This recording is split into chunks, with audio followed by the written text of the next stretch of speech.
L'honneur revienne à notre Elohim, merveilleux jour encore. Je bénis le Seigneur pour l'occasion qu'il me donne de traiter ce thème qui est comment adorer et servir Dieu.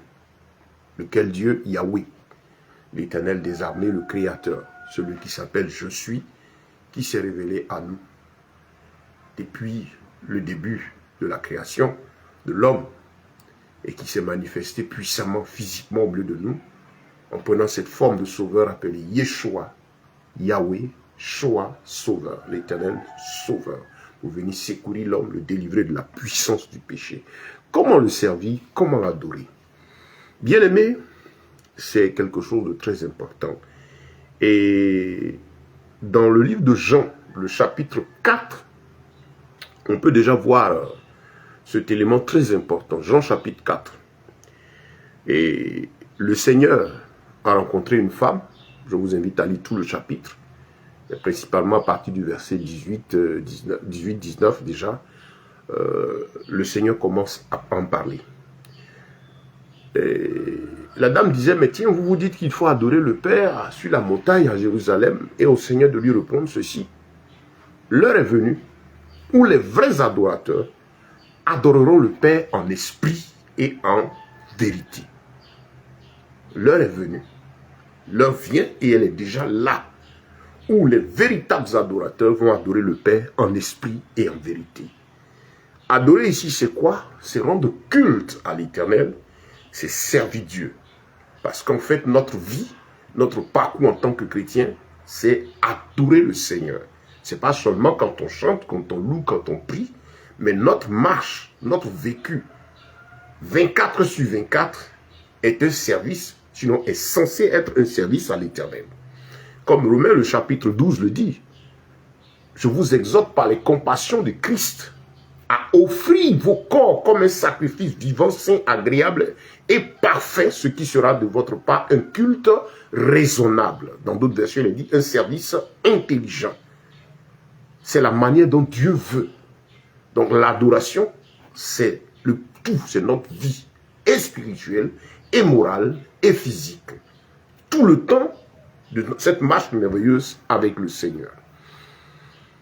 Donc le Seigneur ici vient donner une précision très importante.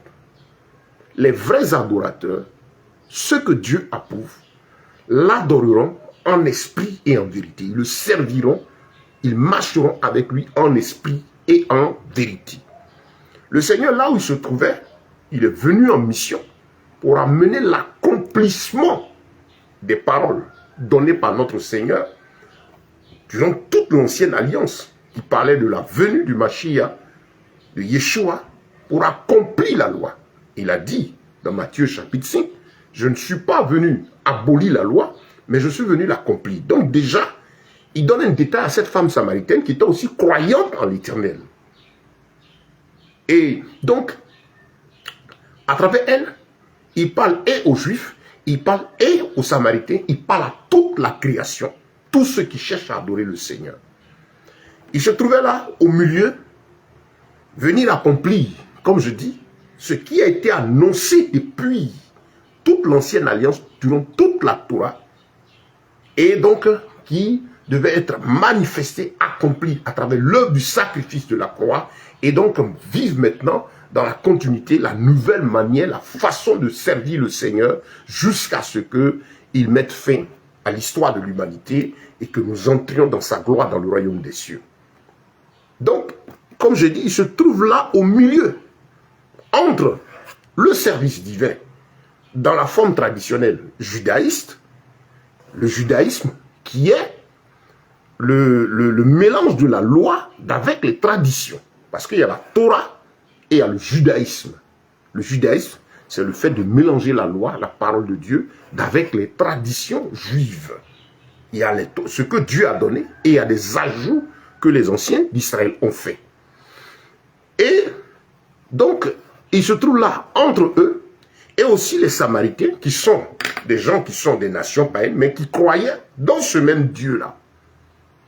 Et donc, il vient pour que ces deux groupes-là, et juifs et païens, qui croient dans le Dieu tout-puissant, est la véritable version, l'accomplissement, la connaissance de la volonté de Dieu en ce temps-là où il vient et dans la suite, jusque dans l'éternité.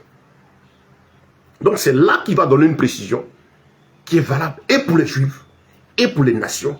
Parce que le salut venant des Juifs, c'est à eux que la parole a été donnée, elle vient s'accomplir, il accomplit cette mission et permet ainsi et aux Juifs et aux nations de bénéficier de sa grâce. Pour rappel, Dieu n'a rejeté aucune nation. Il aime tout le monde. Il a choisi Israël seulement pour un but, d'être une référence, un modèle pour le service divin. Et donc, le Seigneur montre la voie. Il dit, l'heure est venue où les vrais adorateurs, parce qu'il y a plein d'adorateurs, il donne précision dans les vrais adorateurs, adoreront le Père en esprit et en vérité. Là, il est dans Jean, le chapitre 4. Dans le chapitre 8, lorsqu'il discute avec les pharisiens, il poursuit. Pour leur dire, si le Fils vous a franchi, vous serez réellement libre. Ça a mené des débats avec les Juifs parce qu'ils estimaient qu'ils avaient la connaissance. Et lui, il parlait de quoi?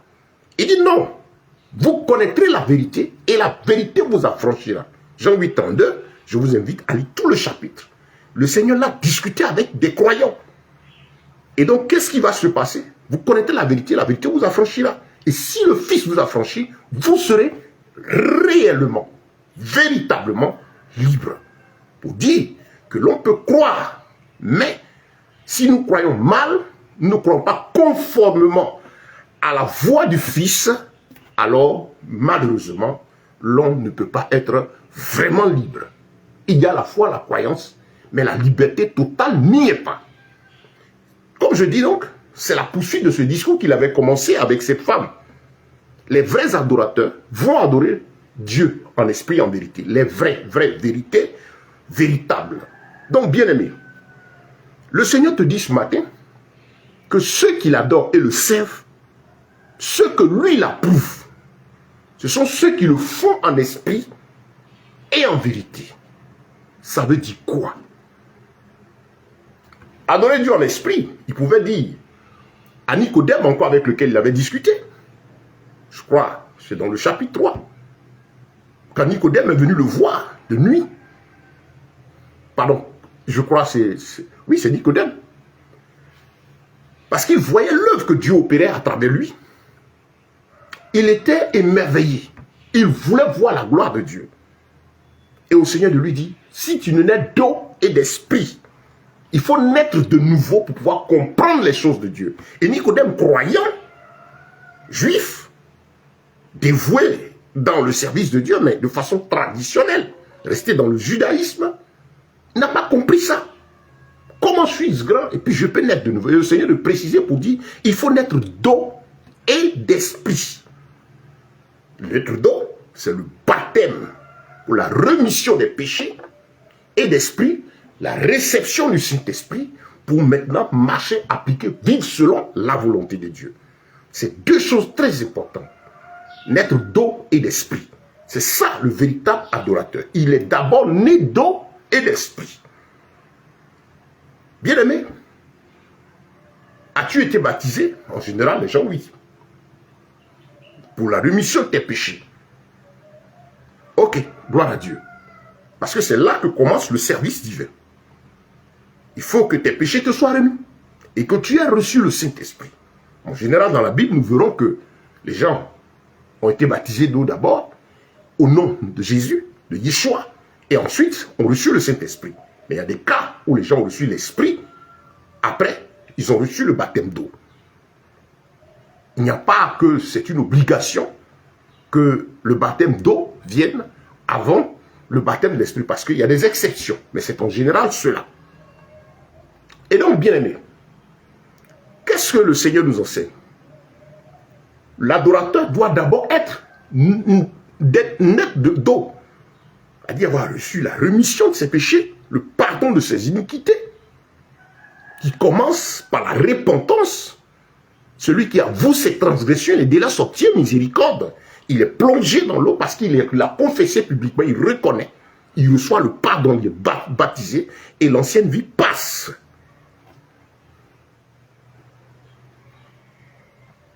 Gloire à Dieu.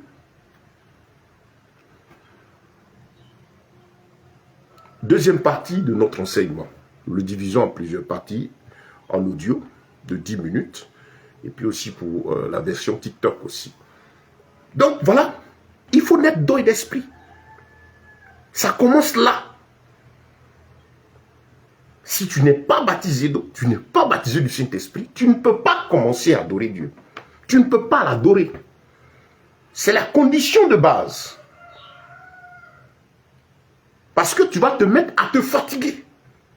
D'aucuns sont dans les communautés parce qu'ils veulent de Dieu quelque chose.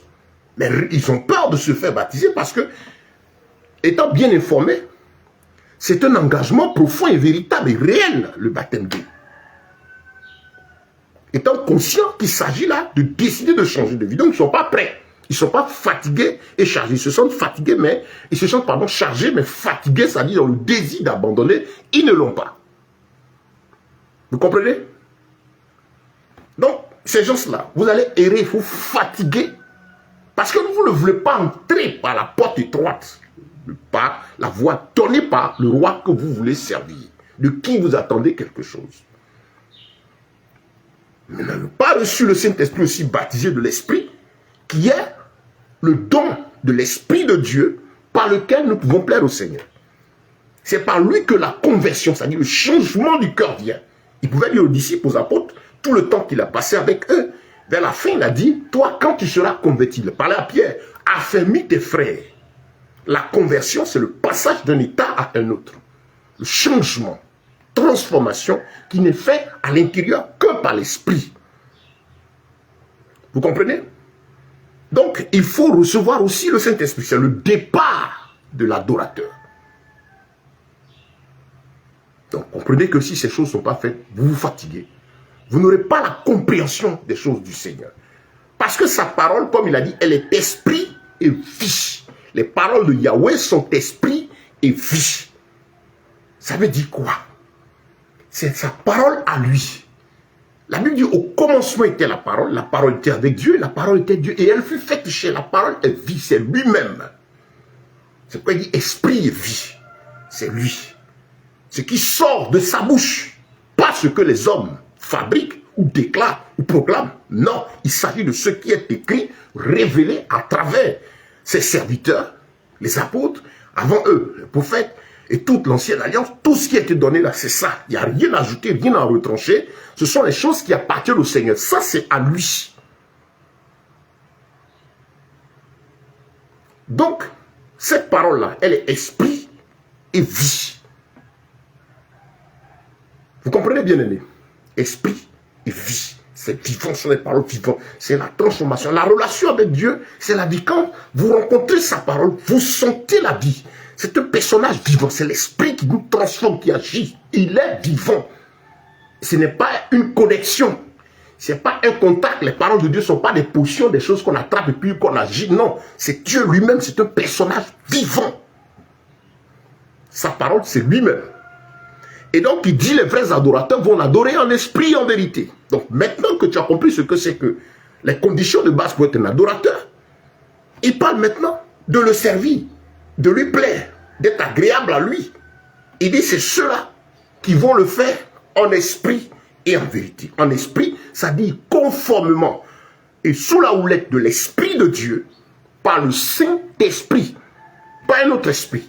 Parce que l'esprit que tu dois recevoir qui va te faire servir Dieu conformément à sa volonté, en esprit, là, il s'agit du Saint-Esprit. Parce que Dieu, dans sa grâce, ouvre ton esprit et la relation avec Dieu est établie. Ta partie spirituelle s'ouvre et elle n'est nourrie que par la présence de l'Esprit de Dieu, du Saint-Esprit. Est-ce que tu as reçu le Saint-Esprit? L'Esprit Saint, l'Esprit du Dieu vivant, esprit de crainte, esprit de force, esprit de sagesse du Dieu vivant. Parce que beaucoup ont reçu des esprits, sont sous la manifestation de certains esprits. Vous recevez certaines choses, il y en a qui ont reçu certaines choses. Mais est-ce que celui que tu as reçu là, qu'on te dit être l'esprit là, souvent aujourd'hui appelé sous la forme onction, on développera ça dans la suite du message. Est-ce que cet esprit là, l'esprit de vérité là, c'est lui que tu as reçu? Si c'est lui, l'esprit, alors il va te conduire à la crainte de Dieu. Crainte, c'est croire et tenir compte de la parole de Dieu, de la volonté de Dieu dans tout ce qu'on a fait. en fuyant le péché, en marchant dans la sanctification. C'est ça la crainte de Dieu. C'est au-delà de croire simplement. C'est tenir compte, respecter, honorer Dieu dans toute sa vie, faire comme Dieu veut. Mort en soi, c'est-à-dire moi, mes désirs sont passés, je suis une nouvelle créature, Dieu a pris toute la place. C'est ça, l'œuvre du Saint-Esprit. Quand il est quelque part, il produit Galates 5, verset 22. Les fruits de l'Esprit. Il y a une transformation interne. Tu sens que ce que tu étais, tu ne l'es plus. Au fur et à mesure, son esprit travaille à créer cette nouvelle naissance en nous. Nos désirs sont désormais ceux de l'esprit. Et les désirs de la chair, nous les friquons, nous les abandonnons pour le plaisir de l'éternel. C'est ça, l'esprit. Donc, vérifie quel esprit tu as reçu. Pour que ce qui est dit là, adore le Père en esprit, tu sois dans les règles de la parole. Ça t'aide à t'éclairer. Donc, si tu as reçu quelque chose, et puis tu es encore dans le péché, dans l'iniquité, dans des choses bizarres, mais quand tu viens, tu pries, ça dit que quand tu es seul là, tu vis comme tu veux. Mais lorsque tu vas à des rencontres, c'est là, il y a une force qui se manifeste. Ça se manifeste, c'est une puissance qui se manifeste que lorsque les gens sont rassemblés, mais quand tu quittes là, tu retournes à ton iniquité, il ne s'agit pas du Saint-Esprit. Parce que ce service adoré là, c'est la vie de tous les jours. Le Saint-Esprit là, il est en nous 24 heures sur 24, dans la mesure où ton corps est censé être le temple de l'Esprit de Dieu. Donc, l'Esprit de Dieu habite en nous. Il n'est pas quelque part où on va le sentir et puis on revient. C'est pour vous avertir. Il y a des forces et des puissances que vous ne recevez que lorsque vous êtes présent dans ce qu'ils appellent atmosphère spirituelle, dans des rencontres. Mais quand vous quittez là, vous continuez à vos péchés. Quand vous revenez, c'est là qu'il y a manifestation. Ce n'est pas l'esprit de vérité. Parce que lui, c'est la vie. C'est la vie de tous les jours. Ton corps, le temple, il habite en toi. Il habite en toi 24 heures sur 24. C'est dans le déroulement, le comportement de chaque jour que tu sais si tu appartiens à Dieu ou pas. La Bible dit, l'esprit rend témoignage à notre esprit que nous sommes enfants de Dieu. Donc c'est ça. D'abord, adorer Dieu en esprit. En rappelant que adorer, c'est servir, marcher, plaire à Dieu. C'est pas seulement louer. La louange, la célébration, l'ouverture de la bouche pour chanter, adorer, dire des paroles, c'est la suite de ce qu'est le culte personnel. Il est dit ce qui sera de votre part un culte raisonnable. Le culte, cérémonie, moment pendant lequel les actes qu'on pose servent à honorer et magnifier Dieu. Ça peut être chanter, écouter la parole, prier, ça se fait en seul, ça se fait à 2, ça se fait à 3, à 1000. C'est ça le culte. Mais la Bible dit ça commence par toi-même. Le premier culte, c'est toi, ton être. Est-ce que ta vie est un culte? Ta vie de 24 sur 24, ta marche de tous les jours glorifie le Seigneur. Tes pas, tes actions sont-ils à la gloire de Dieu? Es-tu une âme vivante, une lettre vivante? Pas quelqu'un qui vit des émotions à des moments, mais ta vie de tous les jours, ton passage chez toi à la maison, au travail, ta vie de 24 heures sur 24, quand tu quittes le moment de rencontre avec les frères, parce que quand on se retrouve, tout le monde devient là subitement. Si les gens, c'est pas là pour pécher, en général. Dans le rassemblement, chacun fait l'effort de laisser son comportement de l'autre côté, et c'est là on dit, il adore Dieu, il fait culte à Dieu. Le culte, c'est d'abord, selon Romains chapitre 12, le don de soi à l'Éternel. La vie de tous les jours. Offrez-vous comme un sacrifice vivant, saint, agréable et parfait, ce qui sera de votre part un service intelligent, un culte raisonnable. C'est ainsi que Dieu veut l'adorateur. Comprenez? C'est ça le culte. Toi-même, qui es-tu? Comment vis-tu? Bien-aimé, c'est important de comprendre cet élément. Très, très, très, très important. Les vrais adorateurs adorent le Père en esprit. Donc cette partie spirituelle est censée être la présence de Dieu qui communie avec notre intelligence, qui nous va mettre dans la crainte de l'Éternel, dans la marche, dans la sanctification. C'est ça. Très important. Très, très important. Nous passons à la troisième partie de l'enrichissement audio de notre enseignement. Troisième et dernière partie. Donc voilà. C'est ça. L'adorateur en esprit. Esprit, le vrai adorateur, l'esprit, c'est l'esprit saint. Ce n'est pas un autre esprit, ce n'est pas une autre puissance. Donc ça, c'est la première, la base. Il faut avoir reçu l'esprit. L'esprit, là, quand il est en toi, toi-même, tu rends témoignage, tu sens qu'il y a une transformation interne. C'est son rôle, ça.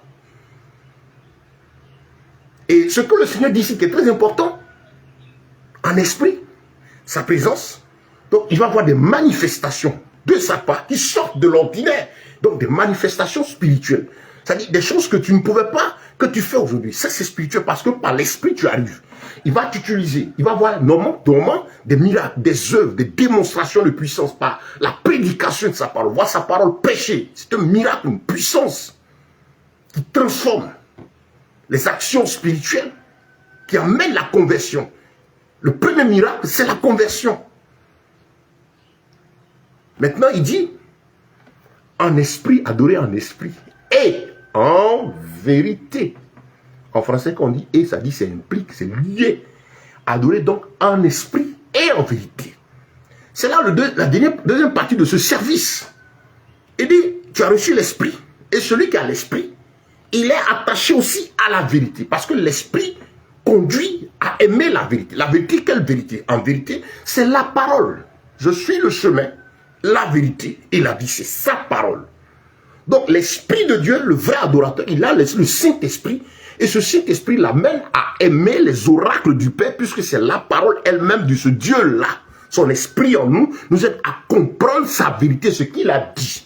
C'est ainsi que, rempli de sa présence, il t'aime, il te conduit à aimer ces oracles, à t'y attacher. La présence du Saint-Esprit va te conduire à un attachement personnel au Seigneur, à une vie de disciple, une vie de méditation, d'attachement aux Écritures. Bien-aimé, à la parole de Dieu, le Saint-Esprit là, si c'est lui que tu as reçu, il va te donner le cours de la méditation de la parole de Dieu, jour et nuit. Et au fur et à mesure que tu lis, tu vois que tu prends plus de temps et les profondeurs de la parole se révèlent davantage. Au début de la conversion, on lit facilement un chapitre, 2, 3, même un livre. Mais au fur et à mesure qu'on grandit, on voit qu'on y va plus doucement parce que l'Esprit nous donne d'aller davantage en profondeur. Mais en profondeur, pas l'extra quand on dit en profondeur, dans la saisie de ce qu'il dit. Cette profondeur qui n'est autre que ce qui est écrit, révélé depuis la Genèse jusque dans l'Apocalypse, sans rien ajouter, rien retrancher. La profondeur de la parole, ce n'est pas des choses qui sortent de ce qui est écrit. C'est la compréhension de ce qui est écrit. Ce n'est pas des choses nouvelles. Des choses qui sont dites par des hommes qui aujourd'hui, poussés par Satan, disent quoi? La Bible ne suffit pas. Il y a des codes. Il y a des pratiques. Quand vous entendez des termes comme code, des signaux, des quoi, de ces termes, fuyez. Il s'agit du mysticisme, du satanisme qui va vous conduire. Des pratiques qui vont vous conduire à des actions qui vont vous sortir de la présence de Dieu, vous faire adorer les démons sans vous rendre compte. Le vrai adorateur, le vrai serviteur de Dieu, dans le service général de notre vie, il est attaché à la parole, il est attaché aux oracles. Ce vrai adorateur, il est comme les chrétiens de Bérée, mais ceux-là, excellent. Je crois que c'est Actes chapitre 11. Il est dit que ses frères écoutaient, ils avaient reçu l'esprit. Ils écoutaient et ils vérifiaient avec la parole pour voir si ce qui était dit était écrit. Ils l'ont fait avec tous les apôtres et les apôtres même leur ont donné cette culture. L'apôtre Paul pouvait dire, soyez mes imitateurs comme je le suis moi-même de Christ. Le vrai adorateur aime la parole. Il y a un sujet, il va examiner la chose à la lumière de l'écriture. C'est ça. Il est rempli du Saint-Esprit. Il écoute la voix qui vient. C'est là que pour lui, s'accomplit ceci. Mes brebis me connaissent. Ils connaissent ma voix. Il sait discerner la voix de son maître parce qu'il connaît l'écriture. Il a un dépôt en lui. Donc, il écoute et il sait si c'est la voix du maître ou pas. Il sait que l'instrument qui te parle ce matin, par exemple, ce frère Ben là, est-ce par l'esprit ou de sa propre chair? En l'écoutant, tu sais si c'est ton père qui est en train d'envoyer cet instrument qui s'en sert pour dire que sa parole, sans rien ajouter, sans rien retrancher. C'est ça, l'adorateur que le Seigneur recherche. Est-ce que ce que tu fais, c'est conforme à la parole de Dieu? Le vrai adorateur adore le Père en esprit et en vérité. Ça veut dire tout ce que vous voyez, tout ce que vous entendez, doit être conforme à la parole. Si ce verset était resté dans le sens de les vrais adorateurs adorent le Père en esprit, oh, ça allait excuser beaucoup de choses. Hein? Toutes ces manifestations dites spirituelles, les démons, c'est des esprits. Quelqu'un lève la main, des gens tombent. Quelqu'un danse. Aujourd'hui, c'est pas une position des mains. On fait des phases de football. Le gars fait des parades et puis les gens vont avec lui. C'est pas une position des mains. Quand on regarde, Qu'est-ce que la Bible dit? Est-ce que c'est ce que le Seigneur fait? La Bible parle d'imposer les mains, l'esprit qui descend, mais ces phases, cette démonstration de comédie là, ne sont pas de Dieu. Quand tu connais l'écriture, ça c'est pas une imposition des mains. Ça n'a rien à voir avec l'écriture. Parce que c'est vrai, c'est une manifestation du spirituel, parce qu'il y a un mouvement qui se passe, mais tu vérifies pour savoir est-ce que c'est de l'écriture. Le vrai adorateur écoute. C'est celui devant qui même quelqu'un peut descendre, casser la terre, ressusciter tous les morts, prendre tous les ossements, mettre de la chair dessus. Il sort ces miracles-là. Mais si la personne enseigne autre chose, des choses que tu ne connais pas, cet adorateur-là sait faire attention.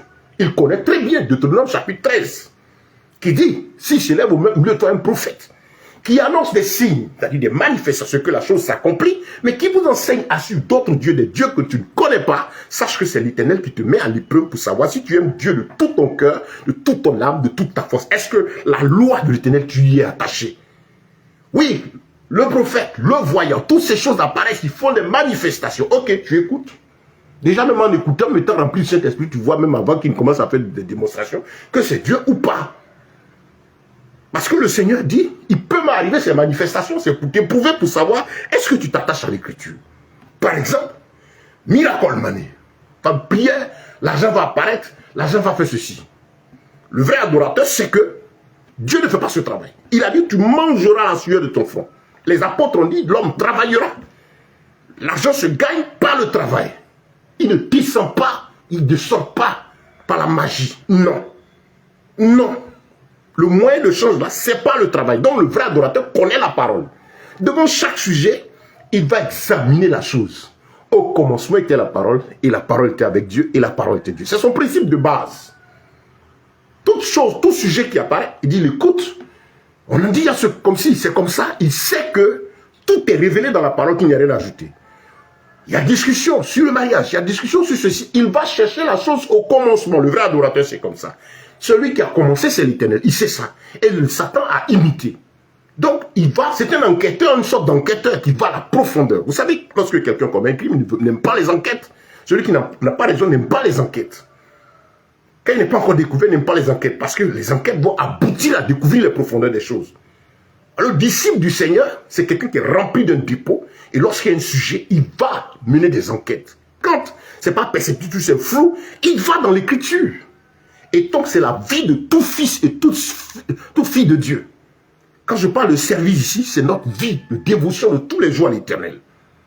C'est valable. Maintenant, pour les manifestations des dons et des talents, ça dit que ce soit prédicateur, ainsi de suite, c'est notre base, adorer Dieu en esprit et en vérité. Bien-aimé, est-ce que tu es un adorateur en esprit et en vérité? Sache que dès ce pas, tout ce que tu as fait, tout le service, toute manifestation, tout ce que tu vas entendre, doit être conforme à la parole. Toute manifestation dite spirituelle doit être confirmée par l'écriture du début jusqu'à la fin. Sachant qu'il n'y a rien qui s'ajoutera à l'écriture. Et que l'écriture est totale et que l'esprit nous y conduit. Tu es comme le chrétien de Béret. C'est un homme ferme, carré, attaché à la parole, qui ne déplace pas les bornes, qui reste attaché au fondement de l'écriture, qui a une relation personnelle avec le Créateur. C'est ça le vrai adorateur. L'adorateur que l'Éternel recherche. Si ta vie est sur ces fondements, tu plairas à ton Dieu. Ton Dieu sera glorifié. Toi-même, tu seras heureux, tranquille, réjoui de ce que tu marches avec ton Dieu. Bien-aimé, c'était là l'exhortation de ce matin. Nous pourrons poursuivre avec ce thème, dans cet esprit, parce que c'est important, impératif pour chaque enfant de Dieu de comprendre les Écritures. Les vrais adorateurs adoreront le Père en esprit et en vérité. Choisis d'être un véritable adorateur. Choisis de marcher conformément aux oracles du Seigneur. Choisis de ne rien ajouter, de ne rien retrancher. La Bible est notre autorité à laquelle nous tous nous sommes soumis. Personne n'est établi au-dessus de la Bible. Il n'y a pas quelqu'un, un véritable point de Dieu, un véritable serviteur, un véritable ouvrier, dans le don du ministère, va vous emmener à vous attacher à l'Écriture lui-même, fuyant de voler la gloire de Dieu, s'attachant aux oracles, vous amener à avoir une intimité, une connaissance personnelle des Écritures, pour pouvoir marcher et plaire à Dieu. Que le Seigneur vous bénisse, que sa paix et ses grâces vous soient multipliées. Sur ce, je vous dis shalom, et n'hésitez pas, regardez dans les liens, vous avez tous les détails pour nous joindre. Shalom. Que le Seigneur soit béni, bien-aimé, que sa paix et ses grâces vous soient multipliées. Voilà, vous pouvez nous écrire dans les commentaires, nous envoyer des messages. Abonnez-vous à notre compte YouTube en regardant dans les liens, vous verrez, et vous pourrez donc nous écrire. Que Dieu vous bénisse, que sa paix et ses grâces vous soient multipliées. À salut. Shalom. Ok, merci Père.